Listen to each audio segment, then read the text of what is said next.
প্রতিহিংসা, একটি মানুষ, একটি দল বা যেভাবে আমরা বিবেচনা করি তার পরিণতি কি হতে পারে আমরা দেখেছি 5ই আগস্ট। এবং আমি সেজন্যই সকলকে অনুরোধ করব, দলমত নির্বিশেষে আমাদের মধ্যে মত পার্থক্য থাকবে, কিন্তু আমরা যদি চেষ্টা করি তাহলে সেই মত পার্থক্যের মধ্যে রেখে আলোচনার মাধ্যমে সেটি অনেক সমস্যার সমাধান হয়তো আমরা বের করে আনতে সক্ষম হব। কিন্তু কোনোভাবেই সেটি যাতে মত বিভেদের পর্যায়ে চলে না যায়। মত বিভেদ হলে জাতিকে বিভক্ত করে ফেললে কি হতে পারে আমরা দেখেছি। আজকে সেই জন্য অনেকের মুখে অনেক হতাশার কথা আমরা শুনি, কিন্তু তারপরেও আসার কথা হচ্ছে যে তাদের কাছে ভবিষ্যতের চিন্তাও আছে, ভবিষ্যতের পরিকল্পনা আছে। এখানে একজন বক্তা বলেছেন, পানির কথা বলেছেন। ওনার সাথে আমার কিছুদিন আগে কথা ছিল, ওনার কাছে সামনে আমি আরও বিষয় তুলে ধরেছি। আমার দেশে ফিরে আসার পরে আমি যে কবার আমার বাইরে যাওয়ার একটু বেশি সুযোগ হয়েছে, আমি সাভারে গিয়েছিলাম, আরও কয়েকটি জায়গায় গিয়েছিলাম।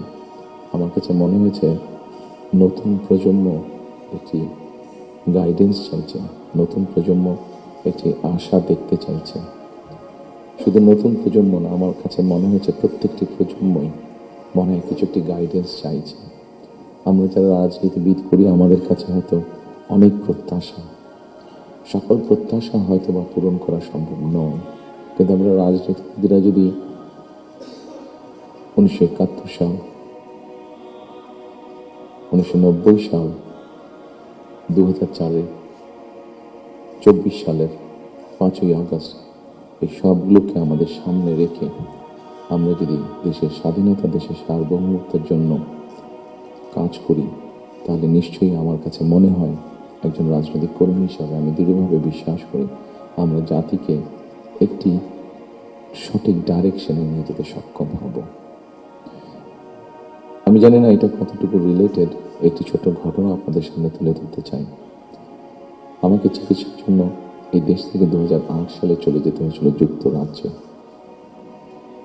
2008 সালে যাবার পরে 2010 সালে সেখানে প্রথম একটি নির্বাচন আমি দেখেছিলাম। তো যেহেতু সেটি নির্বাচন ছিল, স্বাভাবিকভাবে রাজনৈতিক কর্মী হিসাবে আমার একটা ইন্টারেস্ট ছিল। টিভির সামনে বসে আমি ডিবেট দেখছিলাম। সেখানে দুজন নেতার মধ্যে, দুটি মেইন দলের নেতার মধ্যে, লেবার এবং কনজারভেটিভ, অনেকদিন ধরে লেবার ছিল, 2010 সালে নির্বাচনে কনজারভেটিভ আসে। তো দুই দলের দুই নেতার মধ্যে একটি আলোচনা হচ্ছিল। খুব দুঃখজনক হলো, বাংলাদেশ বাদই দিলাম, শুধু ঢাকা শহরের মধ্যেই কোনো অ্যাম্বুলেন্স সার্ভিস নেই।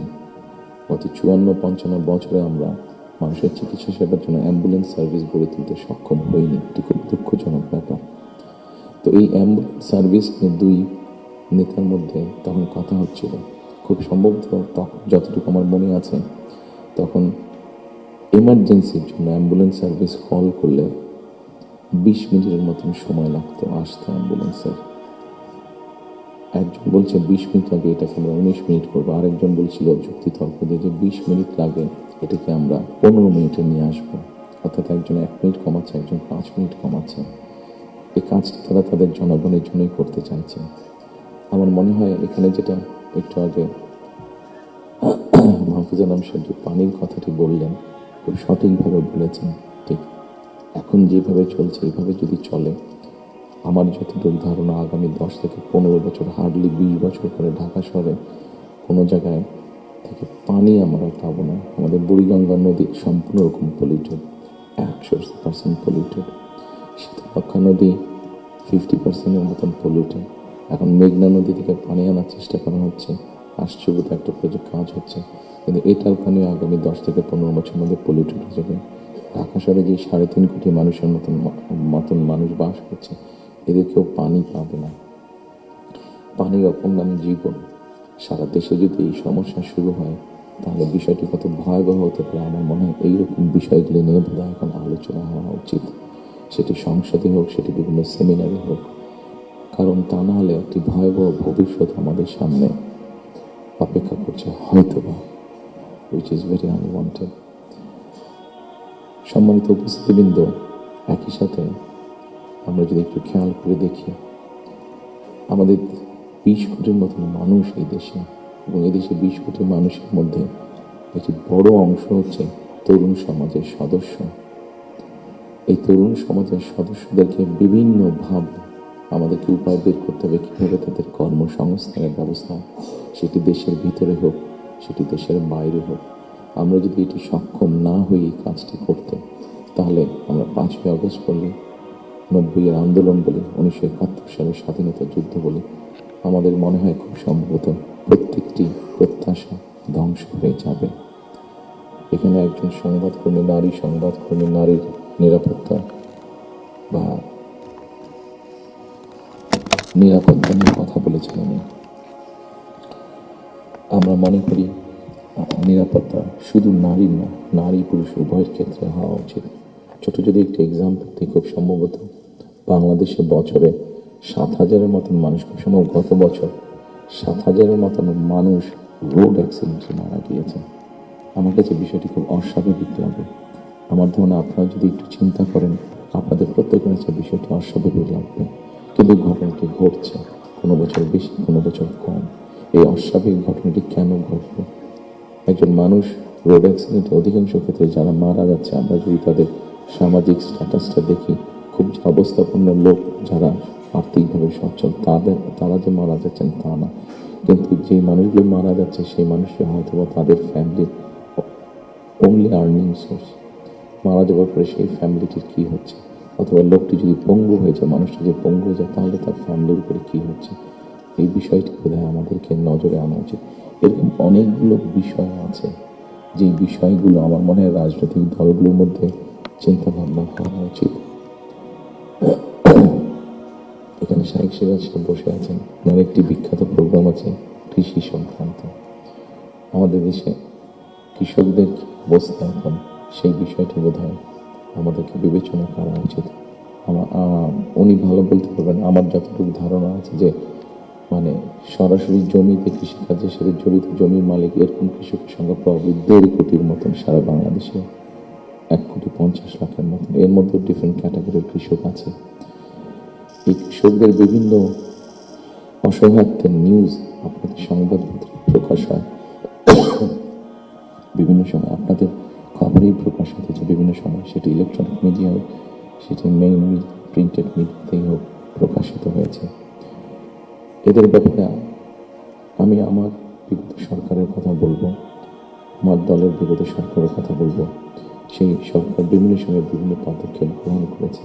এত বিশাল সংখ্যক মানুষ, যারা 20 কোটি মানুষের খাওয়া পড়ার ব্যবস্থা করছে, খাওয়ার অন্যের সংস্থান করছে, সেই এত বড় সমাজটাকে কীভাবে সাপোর্ট দেওয়া যায়, তাদের হয়তো সেভাবে বলার সুযোগ নেই। এখানে আপনারা সংবাদপত্রের যারা কর্মী আছেন, আপনারা আপনাদের কিছু সমস্যার কথা বলেছেন। আপনাদের সমস্যাটা আমাদের জন্য শুনতে জানতে সহজ হয়, বিকজ আমাদের এর জন্য একটা ভেন্যু আছে যেখানে আমরা আলাপ করতে পারি। কিন্তু ওই কৃষকগুলো যাদের কোনো ভেন্যু নেই, যারা কোনো একটা প্রোগ্রাম অর্গানাইজ করতে পারছে না, তারা কীভাবে বলবে কথাগুলো? কাজে তাদের কথাটা তো আমাদেরকে জানতে হবে। কাজে এই বিষয়টিকে সম্মানিত উপস্থিতিবৃন্দ, আমার মনে হয় এই সকলে এরকম আরও অনেকগুলো বিষয় আছে। আমরা নারীর স্বাধীনতার কথা বলছি। বেগম রোকেয়া নারীর শিক্ষার জন্য আন্দোলন করেছিলেন। মরহুমা বেগম খালেদা জিয়া নারীদের শিক্ষার ব্যাপারটা নিশ্চিত করেছিলেন।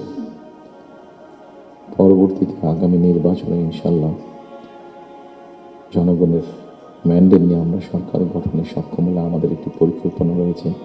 এই যে নারীরা শিক্ষিত হয়েছে, এদেরকে অর্থনৈতিকভাবে স্বাবলম্বী করে গড়ে তোলা। একটু আগে আমি যে ফ্যামিলি কার্ডটা বলেছিলাম, সেটির লক্ষ্য বা উদ্দেশ্য হচ্ছে সেটাই, এই নারী সমাজকে গড়ে তোলা। আমাদের হিসাব মতো বাংলাদেশে 4 কোটি ফ্যামিলি আছে।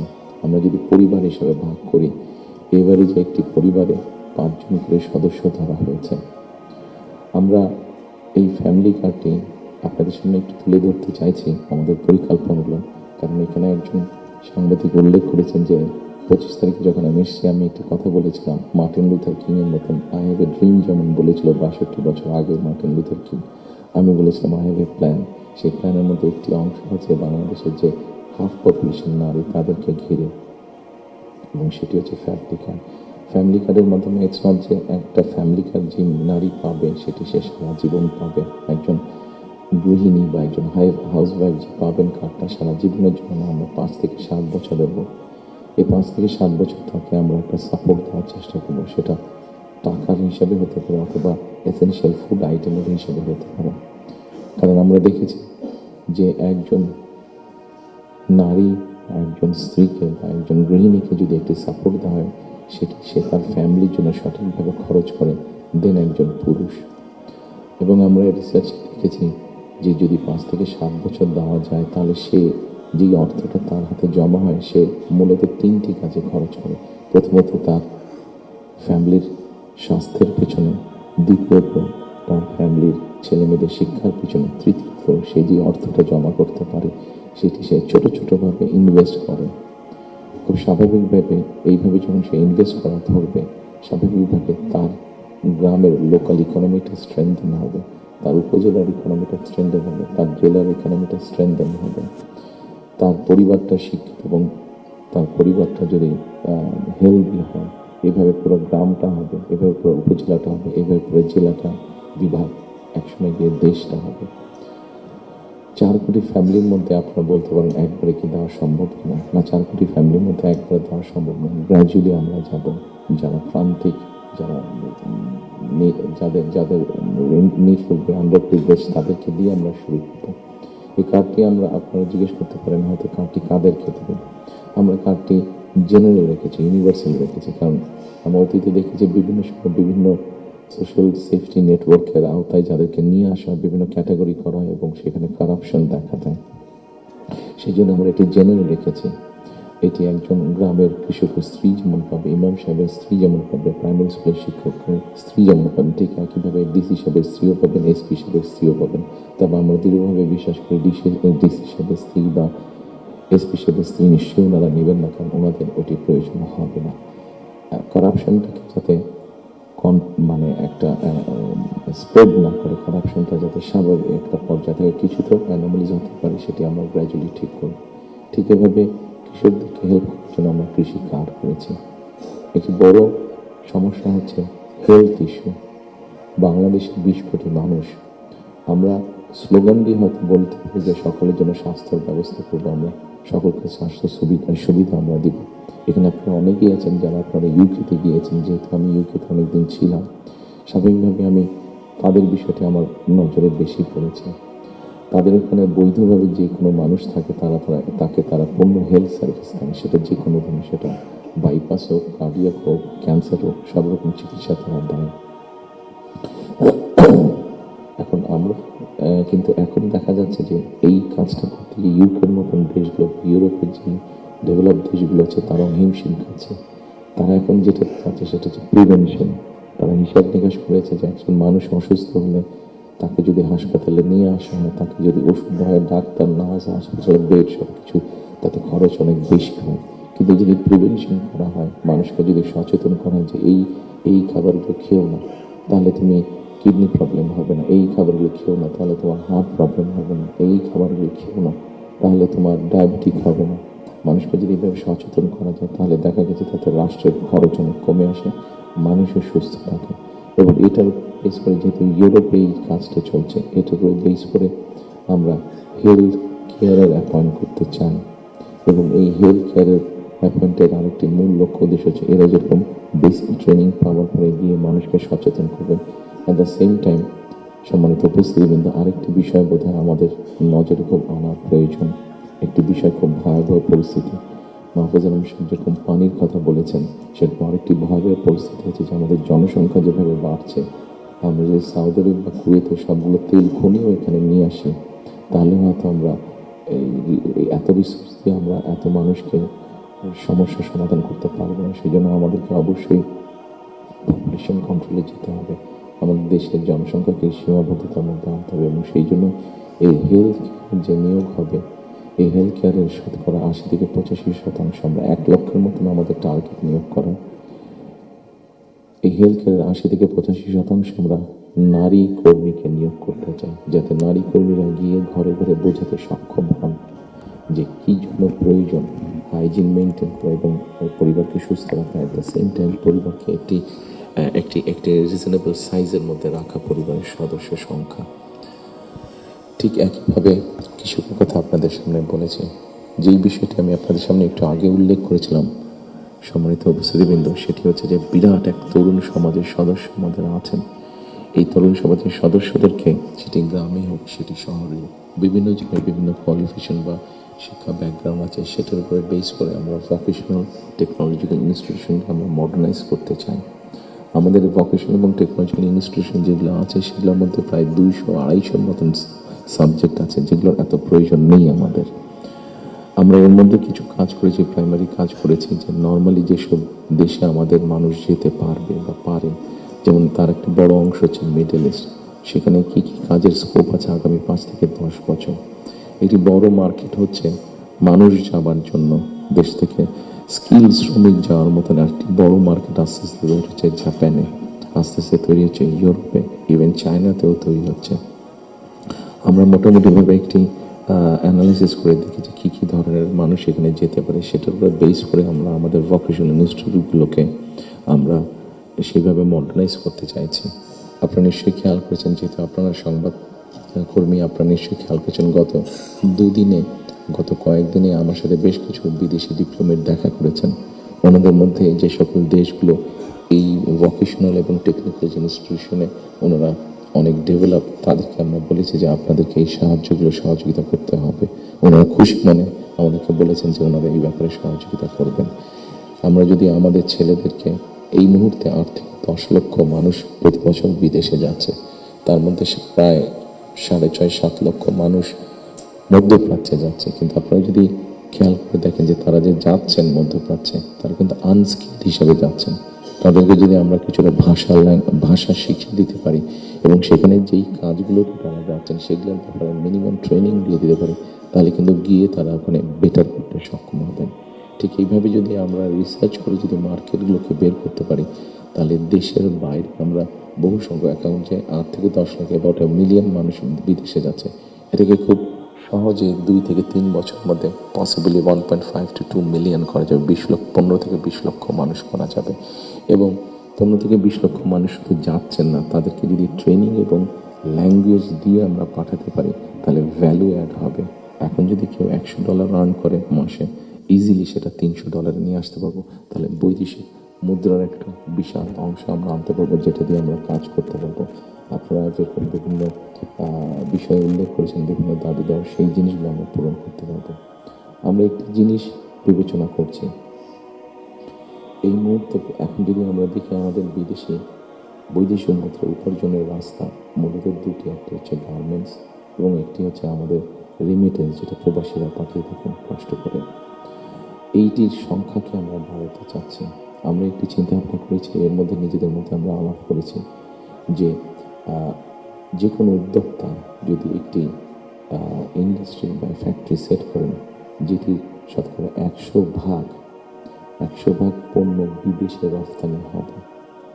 যেমন কেউ যদি বলেন যে আমি কলমটি তৈরি করবো, কিন্তু এটা not for local market, absolutely for export market, তাহলে আমরা তাদেরকে বন্ডের ফ্যাসিলিটি দেওয়ার কথা চিন্তা করছি। আমরা যদি বন্ডের ফ্যাসিলিটিটা তাদেরকে দিতে পারি, আমাদের হিসাব ভালো, আমাদের রিসার্চ ভালো, তাতে এক্সপোর্টের সংখ্যা যখন বৃদ্ধি পাবে, তাতে উদ্যোক্তারাও খুশি হবে এবং উদ্যোক্তারা যখন এখানে কোনো মিল কারখানা তৈরি করবেন, সেক্ষেত্রে আমরা আমাদের বহু বেকারের কর্মসংস্থান তৈরি করতে পারব।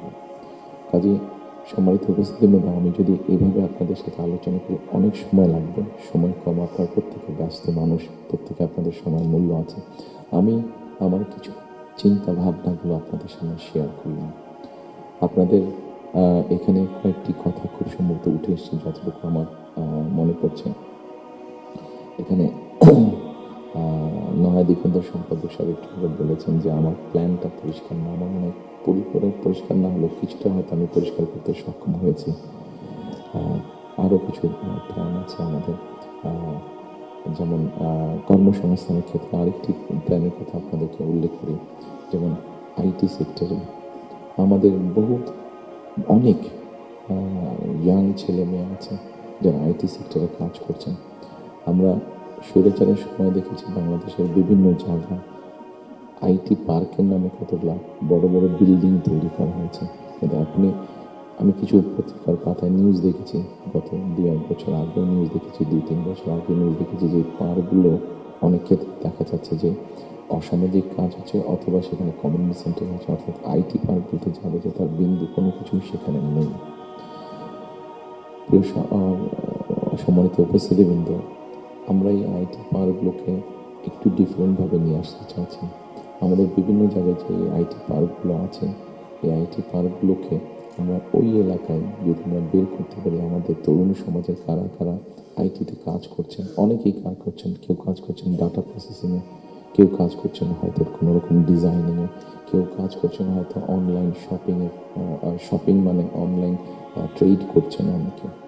আমাদের একটা চিন্তা ভাবনা আছে যে এই মানুষগুলোকে একত্রিত করে আমরা ওই আইটি পার্কগুলোকে ফ্রি ওয়াইফাই দেবো এবং তাদেরকে ছোটো ছোটো স্পেস করে তাদেরকে অফিস করে দেবো।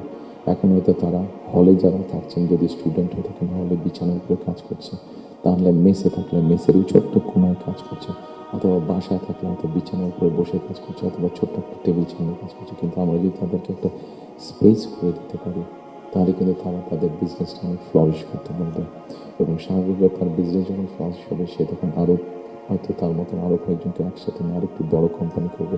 অর্থাৎ এই সবগুলো সম্ভাবনার কথা বলছি এবং এই সম্ভাবনার কথাগুলো অবাস্তব নয়। আমরা চেষ্টা করলে এই সম্ভাবনাগুলো আমরা বাস্তব রূপ দিতে পারবো। ঠিক একইভাবে আজকাল ফেসবুকে গেলে অথবা টিকটকে গেলে আমরা দেখি আমাদের তরুণ সমাজের সদস্যরা অনেক প্রতিভাবান, বিভিন্ন রকম কন্টেন্ট তারা মেক করছেন। এই কন্টেন্ট মেক করতে গেলে সরকারের কিছু পলিসি আছে, যে পলিসিগুলো ঠিক করতে পারলে তাদের জন্য বেটার হবে, তাদের ইনকামটা বেড়ে যাবে। ইন্টারন্যাশনাল গেটওয়ে যে আছে, যেখানে কারেন্সি আসে বা যায়, এখানে কিছু সমস্যা আছে, পেপাল সহ এরকম যেগুলো আছে, আমরা এরই মধ্যে তাদের সাথে কথা বলেছি যে কীভাবে এই সমস্যাগুলো সমাধান করা যায়। অর্থাৎ যারা আমাদের অনলাইনে কাজ করবে বা কন্টেন্ট মেক করবে, এরা যে যাবে, এরা যে অ্যাড হবে, যে ইনকামটা তাতে আসবে, সেটা কীভাবে সহজে তাদের কাছে এসে পৌঁছতে পারে, এ ব্যাপারে আমরা তাদের সাথে মোটামুটি আলাপ করেছি। ইনশাল্লাহ আমরা গভর্নমেন্ট ফর্ম করতে পারলে এই ব্যাপারটা আমরা দ্রুততার সাথে করতে তখন সক্ষম হব এই সমস্যাটার সমাধান করতে।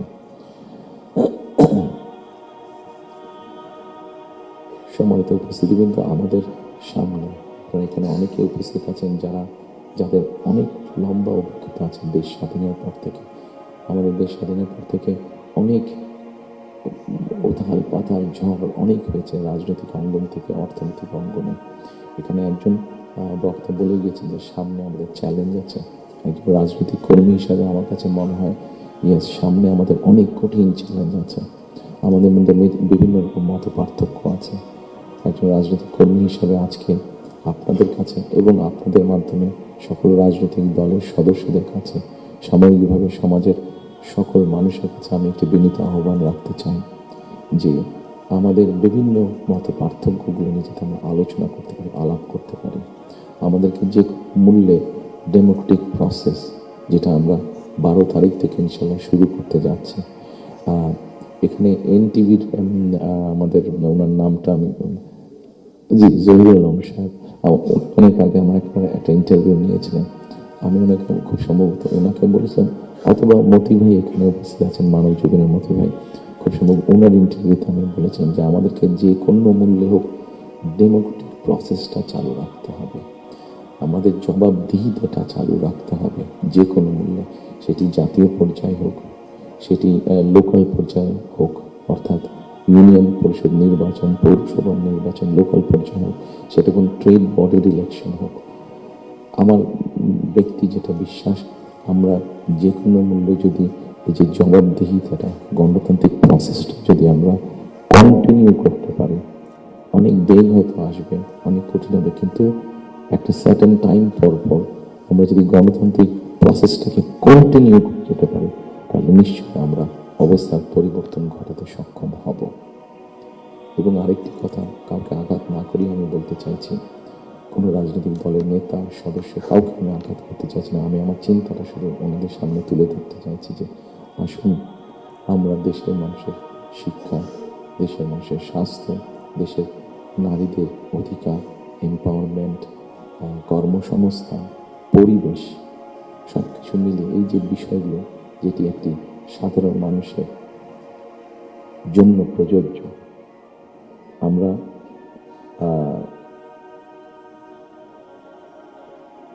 অনেক দিন ধরে আমরা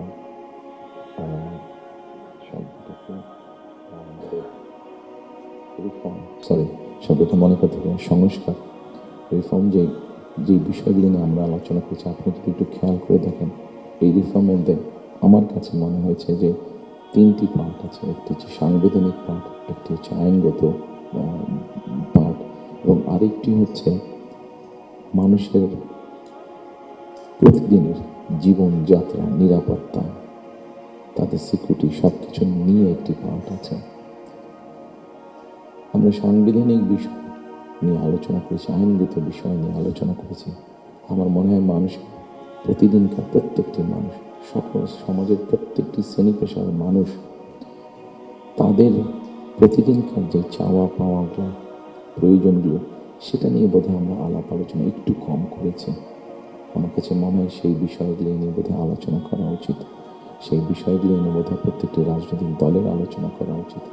আমরা শুধু রাজনৈতিক বিষয় নিয়ে সেমিনার করছি, সিম্পোজিয়াম করছি, আলোচনা করছি, তর্ক বিতর্ক করছি, অবশ্যই ওগুলো প্রয়োজন আছে, কিন্তু অ্যাট দ্য সেম টাইম আমরা যদি মানুষের প্রতিদিনকার তার চিকিৎসা ব্যবস্থা কী হবে, তার কর্মসংস্থান কী হবে, তার পরিবারের সন্তানদের শিক্ষা ব্যবস্থা কী হবে, তার রাস্তায় বের হলে নিরাপদে সে ফিরে আসতে পারবে কিনা, এইরকম বিষয় যেগুলো আছে, এই বিষয়গুলো নিয়েও বোধহয় আমাদের আলোচনা আরও একটু বেশি হওয়া উচিত। এই বিষয়গুলো নিয়ে বোধহয় আমাদের প্ল্যান প্রোগ্রাম আরও একটু বেশি হওয়া উচিত। এই পলিসিগুলো নিয়ে বোধহয় আমাদের চিন্তা ভাবনা আরও একটু বেশি হওয়া উচিত। সম্মানিত উপস্থিতিবৃন্দ, সামনে নির্বাচন, আমি একটি রাজনৈতিক দলের সদস্য। স্বাভাবিকভাবেই আমরা 22 তারিখ থেকে আমাদের সকল রকম পরিকল্পনা নিয়ে জনগণের সামনে যাব। আপনারা যারা আজকে কষ্ট করে আমাদের আমন্ত্রণ নিয়ে এখানে এসেছেন, আবারও আপনাদেরকে আমি আমার এবং আমার দলের পক্ষ থেকে আন্তরিক ধন্যবাদ জানাতে চাই। একই সাথে আমরা ইনশাল্লাহ দেশের মানুষের সমর্থন নিয়ে সরকার গঠনে সক্ষম হলে, যাতে আপনাদের কাছ থেকে এমন ধরনের আলোচনা, সমালোচনা আমরা পাই, যেটা আমাদেরকে সাহায্য করবে দেশকে সামনে এগিয়ে নিয়ে যেতে। শুধু সমালোচনা করার জন্য নয়, আপনাদের কাছ থেকে এমন সমালোচনা আমরা পাই যাতে আমরা দেশের মানুষের যে সমস্যাগুলো আছে, সেই সমস্যাগুলো যাতে আমরা সমাধান করতে সক্ষম হই, আমরা সরকার গঠনে সক্ষম হলে, সেই প্রত্যাশা রেখে আবার আপনাদেরকে ধন্যবাদ জানিয়ে আমার বক্তব্য শেষ করছি। আসসালামু আলাইকুম।